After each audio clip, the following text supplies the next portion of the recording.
One thing I've come to realize about life is this: the things that we call blessings, the things that we are praying about, we are desiring, we are yearning for, fasting left, right, center, turning the whole world upside down to get. When they come into your life, they come with a whole different level of stress. So, for example, right now, I'm sure there's a young lady at Share Mountain or a prayer center who is praying to God for marriage because she's 30, 31, 32, and she wants to get married. Now that she's single, she's not responsible for any man, probably except her father. But she gets married and now she has to be responsible for a man. And now that man will bring a whole level of stress that ideally, when she was single, she was not dealing with. There's a couple elsewhere who have been married for 7 years, no child. They've been praying to God for a child. The child comes, the child falls sick, you're going to the hospital, you're spending money, you're not sleeping, you're tired. And you have to take care of that child for till about 18 or 21 years still.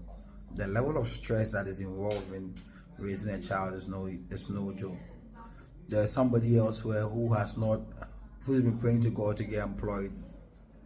You get employment, you start to work, and all of a sudden you realize one of your boss doesn't like you, the job is stressful, you're waking up early, you're coming home late, and then you're tired. And then you start complaining. The very things that we call blessings, that we are so happy and so yearning for, I can guarantee you that those things will never fill your heart. They will never give you any form of fulfillment. Let me tell you something. Have you ever desired something so much? For example, let's say maybe you wanted an iPhone 16 or you wanted something, maybe a new car. And then you get what you're actually desiring for, and you have it. The first time it feels good, it feels nice. You're using it here and all that. But after a week, that particular thing, whether it's a phone or a car, could be with you, and then you still feel empty. And the reason is that God designed a human being in such a way that it is only Him that can give us fulfillment. When you are a designer, every artist that draws or designs, or any craftsman that crafts something, they always leave their initials, or they leave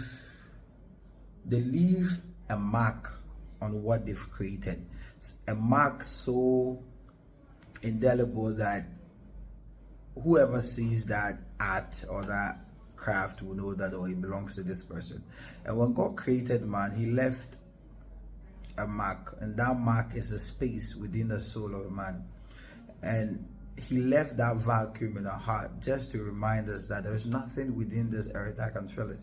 And the Bible says that He has set eternity in our heart. It's eternity. There's nothing within time that can fill that heart. There's no amount of sex, there's no amount of alcohol, there's no amount of weed, there's no amount of cocaine, there's no amount of money that you can get that will make you feel fulfilled. The more money you make, the more miserable you become. Of course, you can use money to buy a lot of things that will cheer you up, but there are a lot of rich people who are not necessarily satisfied. That's why they keep wanting to get more. Except God fills that vacuum, nothing else will satisfy. And you see, God did that so that we will love the giver more than the gift. One of the worst mistakes you could do is to love the gifts more than you love the giver. And that was one of the mistakes Eli did. He loved his children, the gifts, more than he loved God. So he loved his children more than he feared God.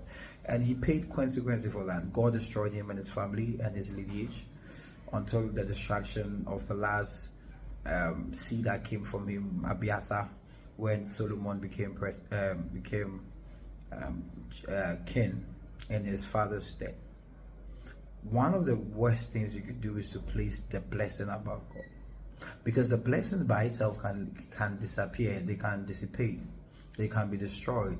If God gives you a child, the child can die. If God gives you a car, you can lose the car. If God gives you marriage, your husband can divorce you or die. And so you have to get to a point where you love God so much that the things that He gives you, you appreciate it, you take responsibility for it, you try as much as possible to preserve it. I'm not saying be careless and just nonchalant and walk through life and say, I don't care, whatever happens, happens. But if God gives you a husband, you take care of the husband, you cherish the person, but you know that at the end of the day, God is your priority. And so if He takes what He gave you back, you'll still be happy. There are a lot of people, because they love, one way you know that you love the gift more than God is because it's when you lose that thing, it's like your life has come to an end. There are people who, when they lost their child, they've never gotten over it. It's like you don't even trust the giver, that the giver can give you more than what he actually gave you. Life is so funny.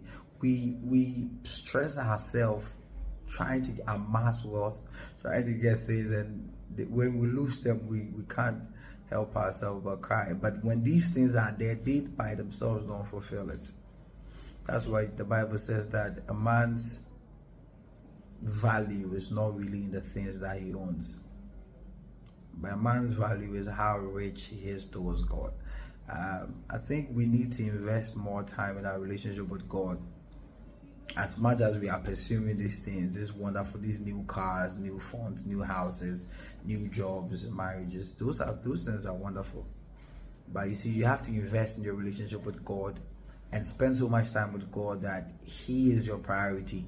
And so when these things come, yes, you are happy and excited. But if they don't come, you are good.